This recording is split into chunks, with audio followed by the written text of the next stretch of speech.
আসসালামু আলাইকুম সবাইকে। নাইম সিলভার্সের পক্ষ থেকে আপনাদের সবাইকে স্বাগতম জানাচ্ছি। আমি নাইম আছি আপনাদের সাথে। তোমরা যারা নবম দশম শ্রেণীতে পড়ছো, তোমাদের পদার্থবিজ্ঞান বইয়ের সবচাইতে গুরুত্বপূর্ণ চ্যাপ্টারগুলোর মধ্যে একটি হচ্ছে গতি। আজকের ক্লাসে আমরা গতি চ্যাপ্টারের বেসিক থিওরিটিক্যাল বিষয়গুলো নিয়ে আলোচনা করার চেষ্টা করব এবং খুবই সহজভাবে তোমাদের সামনে উপস্থাপন করার চেষ্টা করব। পাশাপাশি আমরা ম্যাথমেটিক্যাল টার্ম যখন করি তখন আমরা আসলে অনেক সময় সূত্র কোনটা অ্যাপ্লাই করতে হবে সেই জিনিসটা আসলে জানি না। সো আজকের ক্লাসে আমরা শেষের দিকে সেই ম্যাথমেটিক্যাল ট্রামের বিষয়টা খুব সহজভাবে তোমাকে বুঝিয়ে দিব, যাতে করে তুমি সূত্র সিলেক্ট করতে তোমার আর কখনোই ঝামেলা করতে না হয়। আজকের ক্লাসটা করার ফলে তোমার এই চ্যাপ্টারের পুরোপুরি বেসিক এবং থিওরিটিক্যাল বিষয়গুলো খুবই সহজেই বুঝতে পারবে আশা করছি। সম্পূর্ণ ভিডিওটা মন দিয়ে দেখবে এবং পাশাপাশি যদি ভিডিওটা ভালো লাগে তাহলে চ্যানেলটা সাবস্ক্রাইব করতে পারো এবং লাইক দিতে পারো এবং তোমার গুরুত্বপূর্ণ যে মন্তব্য আছে সেটা করতে পারো। আমি পাশে এই চ্যাপ্টারের সকল টপিকসের নামগুলো লিখে রেখেছি, যাতে করে তোমরা বুঝতে পারো যে আজকে আমরা কোন কোন টপিকসের উপরে ক্লাসগুলো করতে যাচ্ছি। এবং পাশাপাশি আমি পিছনে সংজ্ঞাগুলো লিখে রেখেছি, যাতে করে সময়টা কম লাগে এবং তোমরা খুব সহজেই বুঝতে পারো, যাতে করে আরো ক্লাসটা আরো সুন্দরভাবে তাড়াতাড়ি শেষ করা যায়। হ্যাঁ, তাহলে আমরা ক্লাসটা শুরু করতে পারি। যেহেতু চ্যাপ্টারের নাম গতি, তাহলে আমরা গতি জিনিসটা নিয়ে আগে আলোচনা করব। এবং তার আগে আমি একটা জিনিস তোমাদেরকে বলতে চাই আসলে, যে আমরা জানি পৃথিবীর মধ্যে যত কিছু আছে সবকিছুই কিছু কোনো না কোনো কিছুর উপরে ডিপেন্ড করে থাকে, ঠিক আছে? তাহলে গতিও জিনিসটাও কোনো না কোনো কিছুর উপরে ডিপেন্ড করে। সেই জিনিসটা আসলে কি? সেই জিনিসটা হচ্ছে প্রসঙ্গ কাঠামো। এখন প্রসঙ্গ কাঠামো জিনিসটা কি, আমি আগে সংজ্ঞাটা পড়ি, তারপর তোমাকে বাস্তবিক উদাহরণ দিয়ে বুঝিয়ে দিচ্ছি। প্রসঙ্গ কাঠামো, যে কাঠামোর সাপেক্ষে কোনো বস্তুর অবস্থান, গতি, স্থিতি ইত্যাদি নির্ণয় করা হয় তাকেই প্রসঙ্গ কাঠামো বলে। তার মানে আমরা কি বুঝলাম যে আসলে প্রসঙ্গ কাঠামোর সাপেক্ষে, অর্থাৎ গতিটা হচ্ছে প্রসঙ্গ কাঠামোর উপরে ডিপেন্ডেন্ট। হ্যাঁ, তাহলে আগে আমরা শিখতে হবে যে আসলে জানতে হবে বাস্তবিকভাবে আসলে প্রসঙ্গ কাঠামো জিনিসটা কি। আচ্ছা, আমি যখন স্ক্রিনের মধ্যে মুভ করছি বা নড়াচড়া করছি, তখন কিন্তু তোমরা বুঝতে পারছো যে আসলে আমি কি করছি, গতিশীল অবস্থায় আছি। গতি তো তোমরা সবাই বুঝো যে যদি কোনো বস্তুর, আমি যদি আগে সংজ্ঞাটা বলি, যদি কোনো বস্তুর অবস্থানে পরিবর্তন ঘটে তখন সেই বস্তুটাকে গতিশীল বলে এবং এই ঘটনাটাকে বলা হয় গতি।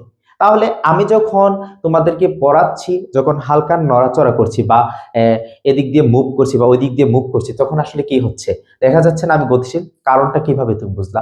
তোমার ফোনের যে দুই পাশে যে দুইটা ফ্রেম আছে, সেই ফ্রেমের সাপেক্ষে তুমি দেখতে পাচ্ছ যে আসলে আমার অবস্থানের পরিবর্তনটা হচ্ছে, অর্থাৎ ফ্রেমের সাপেক্ষে আমার দূরত্বটা বাড়ছে বা কমছে, যার কারণে তুমি বুঝতে পারছো যে আসলে আমার কি, আমি গতিশীল অবস্থায় আছি। কিন্তু যখন আমি স্থির অবস্থায় দাঁড়িয়ে আছি, তখন তোমার ফোনের যে দুই পাশের যে ফ্রেম আছে সেটার সাপেক্ষে কিন্তু কি হচ্ছে না, আমার অবস্থানের পরিবর্তন হচ্ছে না, যার কারণে তুমি বুঝতে পারছো যে আমি স্থিতিশীল অবস্থায় আছি এবং এই ঘটনাটি হচ্ছে স্থিতি।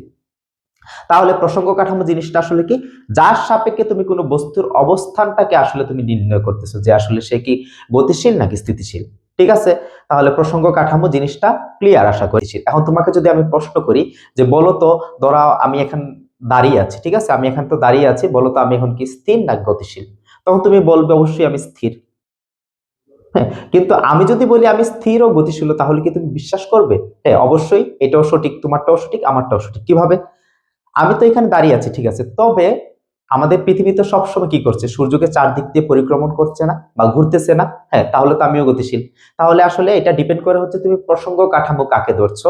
তুমি যদি প্রসঙ্গ কাঠামো তোমার দুই সেটের ফ্রেমকে ধরো, তখন কি হবে, আমি স্থির। কিন্তু তুমি যদি সূর্যকে প্রসঙ্গ কাঠামো হিসেবে ধরো, তখন কিন্তু আবার কি, আমরা গতিশীল। তাহলে আমরা কি বুঝলাম, প্রসঙ্গ কাঠামোটাই হচ্ছে মেইন জিনিস। গতিশীল নাকি স্থিতিশীল সেই বিষয়টা বুঝতে হলে অবশ্যই আমাকে প্রসঙ্গ কাঠামোটা আগে সিলেক্ট করতে হবে। আরো একটা সহজ যদি উদাহরণ দিই, ধরো তুমি আর তোমার ফ্রেন্ড রুমে বসে আছো, তখন যদি তোমার সাপেক্ষে যদি তোমার ফ্রেন্ডের দূরত্বটা বাড়ে না বা কমে না, তখন কি হবে, তুমি স্থির অবস্থায় আছো। কিন্তু তুমি আর তোমার ফ্রেন্ড যদি কোনো একটা বাসে ভ্রমণ করো বা ট্রেনে ভ্রমণ করো, তখন যদি তুমি তোমার ফ্রেন্ডের দিকে তাকাও, তখন কিন্তু তুমি স্থির, ঠিক আছে, কিন্তু যখন তুমি বাইরের দিকে তাকাবে তখন কিন্তু তুমি স্থির না, তুমি গতিশীল। তাহলে আমরা মেইন কনসেপ্টটা ক্লিয়ার হয়েছে কিনা বলো? আশা করি ক্লিয়ার হয়েছে। যদি ক্লিয়ার না হয় তাহলে কমেন্ট করে জানাতে পারো, আরো সুন্দরভাবে তোমাদেরকে উপস্থাপন করার চেষ্টা করবো। এখন বিভিন্ন প্রকারের গতি জিনিসটা নিয়ে আমরা একটু আলোচনা করি। প্রথমেই তোমাদের আছে যে সরল রৈখিক গতি। তাহলে রৈখিক গতি জিনিসটা আসলে কি, সরল রেখায় গতিশীল কোনো বস্তুর গতি হচ্ছে রৈখিক গতি। তাহলে সরল রেখা, সরল রেখা মানে কি, সোজা পথে হলেই এটা কি সরলরৈখিক গতি, একেবারে ইজি। তারপর হচ্ছে চলন গতি, কোনো বস্তু যদি এমন ভাবে চলতে থাকে যে বস্তুর সকল কণা একই সময়ে একই দিকে সমান দূরত্ব অতিক্রম করে। আবার বলছি যে কোনো বস্তু যদি এমন ভাবে চলতে থাকে যে বস্তুর সকল কণা একই সময়ে একই দিকে সমান দূরত্ব অতিক্রম করে, তখন তাকে চলন গতি বলে। ধরো তুমি একটা যদি গাড়ি দেখো, ধরো এই, হ্যাঁ, গাড়িটা যদি এইভাবে মুভ করে ফেলে তাহলে কিন্তু হবে না। গাড়িটা এই যাচ্ছে মানে সব সময় এইরকমই যেতে হবে, ঠিক আছে? একটু আঁকা বা একটু বাঁকা যদি হয় তাহলে হবে না, ঠিক আছে? তাহলে চলন গতি এইটাই। ঘূর্ণন গতি জিনিসটা আসলে কি?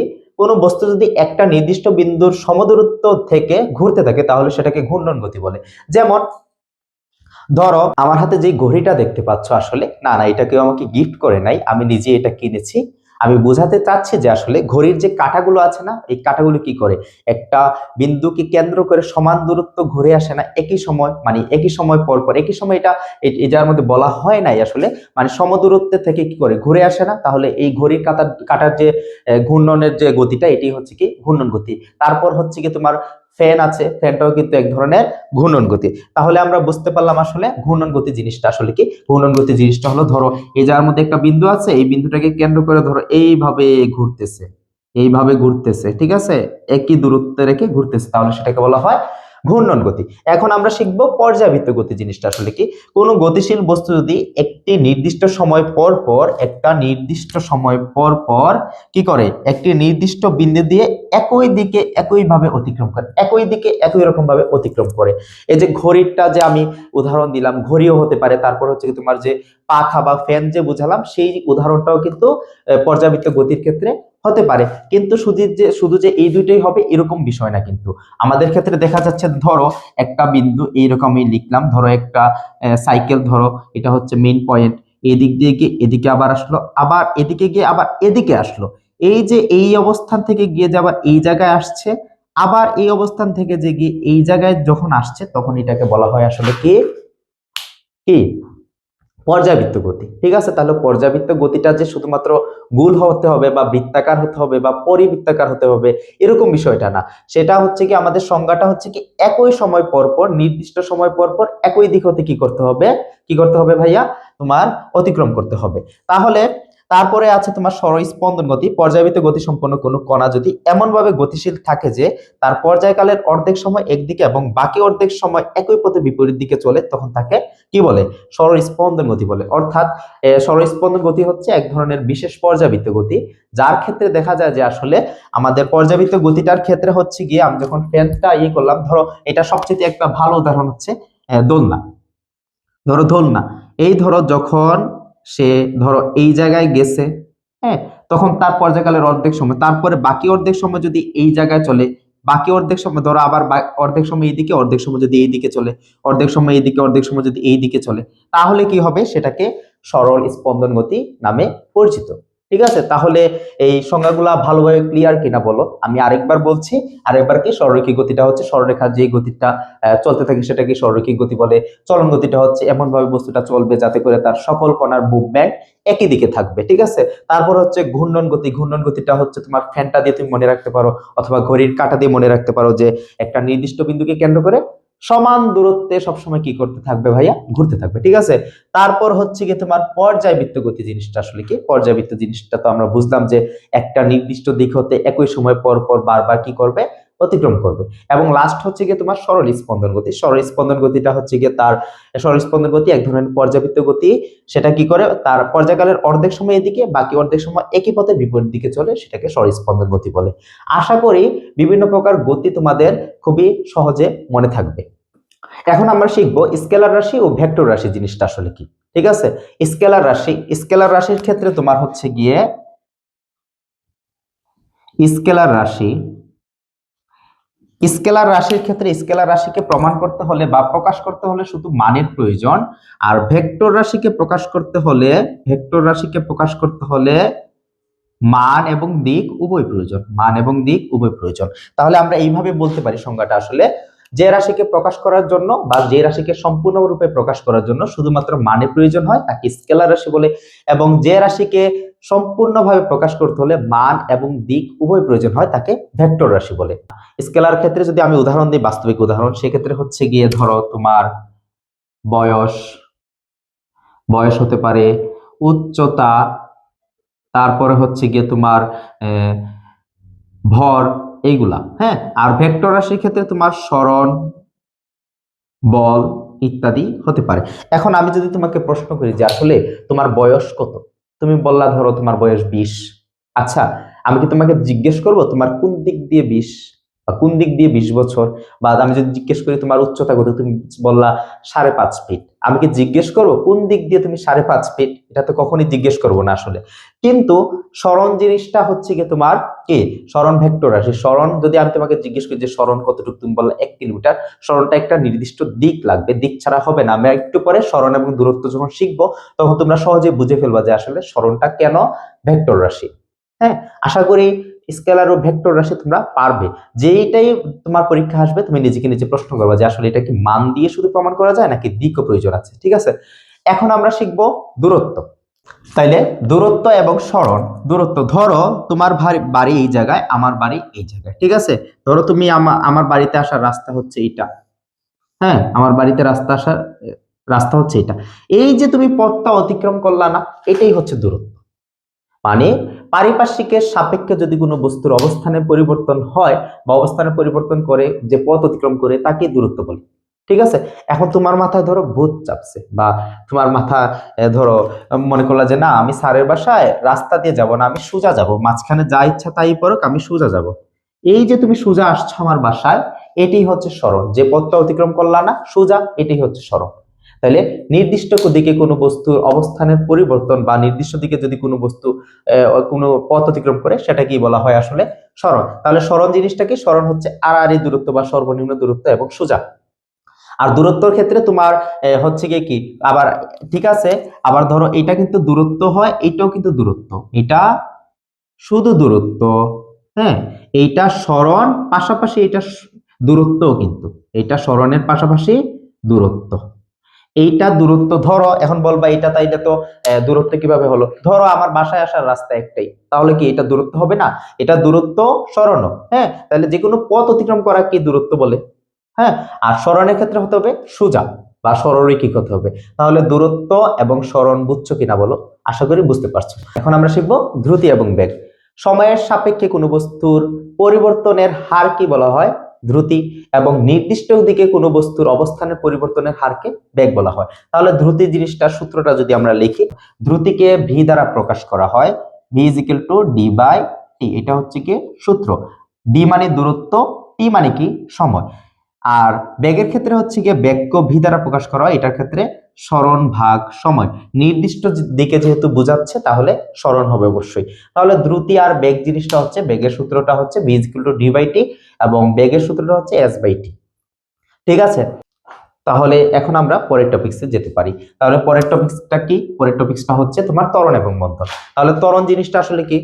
বেগ বৃদ্ধির হারকে ত্বরণ বলে এবং বেগ হ্রাসের হারকে মন্দন বলে। তাহলে কি বললাম? বেগ বৃদ্ধির হারকে ত্বরণ বলে, বেগ হ্রাসের হারকে মন্দন বলে। এখন দেখো কোনো একটা, তোমরা যখন বাইক চালাও বা অনেক সময় দেখা যায় যে কি কোনো বাসে উঠো বা কোনো গাড়িতে উঠো, তখন দেখা যায় আসলে কি প্রথম অবস্থায় বাসটা বা গাড়িটা স্থির অবস্থা থাকে, আস্তে আস্তে ধরো এটার বেগ বাড়ে, ধরো 10, 20, 30, 40, 50, ধরো সামনে কিছু একটা পড়লো, তখন কি হয়? ব্রেক মারে অথবা ব্রেকটা একটু কমিয়ে দেয়, তখন কি হয়? ধরো তখন চলে আসলো 30, 20, ধরো 0 হয়ে গেল। এখন দেখো আমরা কি বলছি, আমরা বলছি যে আসলে বেগ বৃদ্ধির হারকে ত্বরণ বলে। তাহলে এই যে বেগটা বৃদ্ধি পাচ্ছে না, যদি বৃদ্ধি পায় সেটাই ত্বরণ, আর যদি হ্রাস পায়, দেখো 50-এর পরে হ্রাস হ্রাস পাইছে, তাহলে সেটা হচ্ছে কি আসলে মন্দন। হ্রাস পেলে মন্দন, আর যদি বেগ বৃদ্ধি পায় তাহলে সেটা হচ্ছে গিয়ে ত্বরণ। এখন হচ্ছে গিয়ে আমরা ত্বরণের, যদি ত্বরণ এবং মন্দনের একটাই সূত্র, ত্বরণ এবং মন্দনের সূত্রটা যদি আমরা লিখি তাহলে আমরা এইভাবে লিখতে পারি যে আসলে ধরো তোমার প্রথমে বেগ ছিল ইউ, তারপরে টি সময় পর বেগ হয়েছে কি ভি। এখন আমরা কি বলছি? বেগ বৃদ্ধির হার কে না, তাহলে বেগ বৃদ্ধি কতটুকু হয়েছে? বি মাইনাস ইউ, আর হার মানে টি। তাহলে ত্বরণ ইজ ইকুয়াল টু কি? V minus you by T. তাহলে ত্বরণের সূত্র হচ্ছে এইটা। এখন অনেক ক্ষেত্রে আমাদের অঙ্ক অঙ্ক এখন অনেক ক্ষেত্রে আমাদের ম্যাথমেটিক্যাল টার্ম যখন আমরা সলভ করতে যাই, তখন আমাদের দেখা যায় যে আসলে আমাদের সুষম ত্বরণ সুষম ত্বরণে কতটুকু চলছে বা সুষম মন্দন বা সমবেগে কতটুকু চলছে গাড়িটা, সেটাও আমাদের কি করা লাগে, বের করতে হয়। না হলে আমরা ম্যাথমেটিক্যাল টার্মটা আসলে সমাধান করতে পারি না। তাহলে সেই জিনিসটা আসলে কি, সুষম মানে কি সমান বোঝায় বা একই হারে বোঝায়। তাহলে তোমার যদি একই হারে বা ধরো এই যা 10, 0 থেকে 10 হয়েছে, এই জায়গায় পার্থক্য তো 10 না, এই জায়গায় পার্থক্য 10, এই জায়গায় 10, এই জায়গায় 10, এই জায়গায় 10, তার মানে কি প্রতি ক্ষেত্রে সমানভাবে বাড়ছে না বেগটা, তাহলে এটাই হচ্ছে সুষম ত্বরণ বা সমত্বরণ। এবং যদি তোমার এই দেখো তারপর কি 50 থেকে 20, 30 হয়েছে, তার মানে কি 20 কমে গেছে, এবং এই জায়গার মধ্যে 10 কমে গেছে, এই জায়গার মধ্যে আবার 20 কমে গেছে, তাহলে কি এটা অসম মন্দন। ঠিক আছে। আর যদি মনে করো যে এই জায়গায় 40 হতো, এই জায়গায় যদি তোমার হতো কত 30, 20, তাহলে আবার যদি এই জায়গা হতো 10, 0, তার মানে এই পুরাটাও কি হইতো, এই পুরাটা তোমার হইতো যে সুষম মন্দন। তাহলে সুষম ত্বরণ জিনিসটাকে যদি একই হারে যদি বেগটা বৃদ্ধি পায়, একই ভাবে যদি 10, 10, 10 বা 5, 5 করে যদি বৃদ্ধি পায়, সেক্ষেত্রে হচ্ছে সুষম ত্বরণ। আর যদি একই ভাবে বা একই অনুপাতে বা একই ভাবে ধরো 10, 10, 10, 10 বা 5, 5 করে যদি কমে, সেক্ষেত্রে সেটাকে আমরা বলবো মন্দন। তাহলে ত্বরণ এবং মন্দন জিনিসটা ক্লিয়ার। এখন আমরা ক্লাসের সর্বশেষ টপিকস অর্থাৎ গতির বিভিন্ন সমীকরণ এবং গাণিতিক সমস্যা সমাধানের জন্য সূত্র সিলেক্ট করা এবং কোন সূত্র কখন বসবে সেটা সিলেক্ট করা শিখবো, এবং সূত্র প্রয়োগের অভিনব কিছু কৌশলগুলো আমরা শিখে ফেলবো। দেখো এই জায়গার মধ্যে আমি সূত্রগুলো লিখে ফেলেছি, যে গাড়ির ক্ষেত্রে কোনগুলো হবে, a = b - t হবে, এবং b = u + at হবে, and b² = u² + 2as হবে। এই জায়গার মধ্যে a মানে ত্বরণ বোঝাচ্ছে, b মানে শেষ বেগ, u মানে আদি বেগ। আচ্ছা, এখন দেখা যাচ্ছে অনেক সময় গাড়িটা সমবেগে চলে অথবা সুষম ত্বরণে চলে, তখন আমরা আসলে কোন সূত্রটা সিলেক্ট করব? সেক্ষেত্রে হচ্ছে গিয়ে, যদি কখনো দেখো গাড়িটা সমবেগে চলে, তখন সব সময় এই সূত্রটা হবে। এবং যদি দেখো গাড়িটা সুষম ত্বরণ বা সুষম মন্দনে চলে তখন এই সূত্র। এবং যদি তুমি দেখো যে আসলে গাড়িটা সুষম ত্বরণেও চলছে না, সুষম মন্দনেও চলছে না, এবং পাশাপাশি সমবেগও চলছে না, তখন তুমি কোন সূত্রটা অ্যাপ্লাই করতে পারবে? তখন তুমি এই সূত্রটা অ্যাপ্লাই করতে পারবে। এবং পাশাপাশি আমরা আরো কিছু সূত্র দেখি, এই সূত্রগুলির মতোই পরন্ত বস্তু বলতে কি বোঝায়? আসলে পরন্ত বস্তু বলতে বোঝায় উপর থেকে কোনো কিছু নিচে পড়া। এখন সেই ক্ষেত্রে b = u + gt, এখানে g কেন হলো ভাইয়া? g হচ্ছে, কারণটা হচ্ছে কি অভিকর্ষ ত্বরণ। হ্যাঁ, b² = u² + 2gh, এখানে g হচ্ছে অভিকর্ষ ত্বরণ, এবং উচ্চতা, যেহেতু উচ্চতা উপর থেকে যখন পড়বে তখন আসলে উচ্চতাটা আমাদের এখানে উল্লেখ করা থাকে আসলে। এবং উচ্চতা সূত্রটা হচ্ছে কি ut + ½ gt²। এবং নিক্ষিপ্ত বস্তু অর্থাৎ উপর দিকে যখন আমি কোনো বস্তুকে বা আমরা কোনো বস্তুকে উপর দিকে নিক্ষেপ করি, সেই ক্ষেত্রে হচ্ছে b = u - gt। এখন এই জায়গায় মাইনাস কেন? উপরের দিকে যখন আমরা নিক্ষেপ করি তখন আসলে সেটা অভিকর্ষ ত্বরণের বিপরীতে কাজটা করতে হয়, যে কারণে মাইনাস। হ্যাঁ, এটার ক্ষেত্রেও সেম কাহিনী, এটার মধ্যেও সেম। এখন হচ্ছে কি আমরা আরো কিছু দুইটা সূত্র শিখবো। সর্বোচ্চ উচ্চতা, অনেক সময় দেখা যায় যে আসলে আমাদের বলা হয় যে সর্বোচ্চ উচ্চতা নির্ণয় করো বা সর্বোচ্চ উচ্চতা আমাদের বের করতে হয়, আসলে সেক্ষেত্রে আমরা ডিরেক্টলি এই সূত্র দিয়ে বের করতে পারি, অর্থাৎ সর্বোচ্চ উচ্চতা সমান u²/2g। এবং বিচরণকাল বলতে বোঝায়, ধরো তুমি উপরের দিকে একটা বল নিক্ষেপ করলা, বলটা উপরে উঠলো, উপরে ওঠার পরে অর্থাৎ এই যে উপরে ওঠার পরে আবার ভূমিতে নামার আগ পর্যন্ত যে সময়টা, সেটাকে বলা হয় আসলে বিচরণকাল বা উড্ডয়নকাল। তাহলে আমরা বিচরণকাল বা উড্ডয়নকাল খুব সহজেই এই সূত্রের মাধ্যমে ডিরেক্টলি বের করতে পারবো। আর তুমি যদি চাও এই সূত্র দিয়ে না বের করতে, তাহলে তোমাকে এই সূত্র দিয়ে বের করতে হবে, সেক্ষেত্রে অনেকটা বড় হবে অঙ্কটা। বাট এই দুইটা জিনিস দিয়ে যদি তুমি কি করো, অঙ্কটা বের করো, তাহলে তোমার ক্ষেত্রে খুব সহজ হবে এবং টাইমও সেভ হবে, এবং ভুল হওয়ার সম্ভাবনা খুবই কম আসলে। এবং আরেকটা জিনিস মনে রাখবে, সর্বোচ্চ উচ্চতায় বেগ অর্থাৎ শেষ বেগ সবসময় শূন্য থাকে, অর্থাৎ যদি শেষ বেগ শূন্যই না হতো, তাহলে তার শরীর যদি আরো বেগ থাকতো, তাহলে তো সে কি করতো, আরো উপরে উঠতো। যার কারণে আমরা এটা জিনিসটা মনে রাখবো যে আসলে সর্বোচ্চ উচ্চতায় বেগটা শূন্য। তাহলে ম্যাথমেটিক্যাল টার্মের ক্ষেত্রে তোমার এই যে এইগুলো খুবই গুরুত্বপূর্ণ এবং এইগুলো খুবই প্রয়োজনীয়, এগুলো ছাড়া তুমি অঙ্কই করতে পারবা না। হ্যাঁ, এইগুলো তাহলে তোমার অবশ্যই ভালোভাবে বুঝতে হবে। হ্যাঁ, তাহলে আজকের ক্লাসটা এতটুকুই। সবাই ভালো থাকবে, আর যদি ক্লাসটা ভালো লেগে থাকে তাহলে সাবস্ক্রাইব এবং লাইক এবং কমেন্ট করতে